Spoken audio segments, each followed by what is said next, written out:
Pinusasan ang 3 katao ng pulisya sa Nueva Ecija matapos masamsam sa kanilang pag-iingat ang halos nasa kalahating milyong pisong halaga ng droga. Sa ulat ng pulisya ng Cabanatuan ay nagsagawa sila ng anti-illegal drugs bypass operation dakong alas 2 ng hapon sa Barangay Padre Crisostomo na nagresulta sa pagkakaresto sa isang 43 anyos na kilalang tulak ng droga sa lugar. Ayon sa ulat, isang undercover na pulis ang matagumpay na nakabili ng hinihinalang shabu mula sa suspect na tumitimbang ng 70.20 gramo at may halagang 477,360 pesos.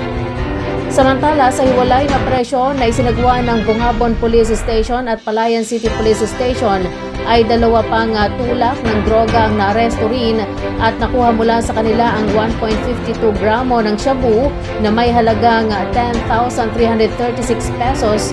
Ang mga suspect ay sasampahan ng kasong paglabag sa Republic Act 9165 Comprehensive Dangerous Drugs Act of 2002.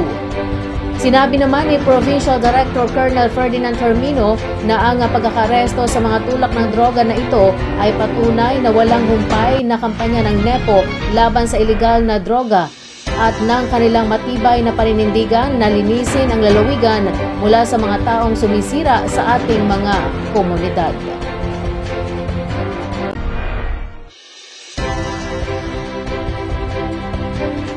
Nagsilbing support staff ng mga tech hub sa katatapos na national at local elections sa bansa ang Department of Science and Technology Provincial Science and Technology Office of Nueva Ecija o DOST-PSTONE. Sa pamumuno ng Provincial Director nitong si Ms. Lady Mel B. Sikat, ay aktibong nag-ambag ang grupo sa 2025 national at local elections sa pamagitan ng suporta nito sa mga tech hub na itinatag sa loob ng lalawigan. Ang inisyatiba ay katuwang ng Commission on Elections o COMELEC at ng Department of Information and Communications Technology o DICT na layuning magsilbing mga technical command center na nagbibigay ng real-time na tulong upang matiyak ang pagiging maasahan, makatotohanan at seguridad ng Automated Election System o AES na may partikular na pagtutok sa wastong paggana ng Automated Counting Machines o ACMs na ginamit sa panahon ng pagboto at canvassing operations. Ang mga tauhan ng DOST-PSTO Nueva Ecija ay itinalaga sa ground upang tumulong sa teknikal na pagsubaybay at koordinasyon alinsunod sa mandato ng kagawaran na magbigay ng suportang nakabatay sa agham at teknolohiya sa mga kritikal na pambansang tungkulin. Ang patuloy na pagsisikap na ito ay sumasalamin sa pangako ng DOST sa pagtataguyod ng transparency, integridad at teknolohikal na kahusayan sa demokratikong proseso.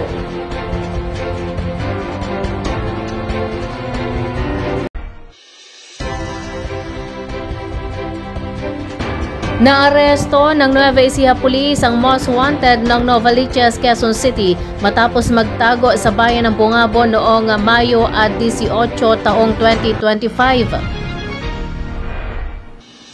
Batay sa ulat na nakarating kay Police Colonel Ferdinand D. Hermino, Provincial Director NEPO, ay nakasaad na bandang alas 3:25 ng hapon, nagsagawa ng Manhunt Charlie Operation ang pinagsanib na elemento ng Bungabon Police Station Lead Unit at Novaliches Police Station 4 o PS4, Quezon City Police District sa Barangay Sinipit, Bungabon, Nueva Ecija na nagresulta sa pagkakaresto ng isang 30 anyos na construction worker mula sa Gulod, Quezon City.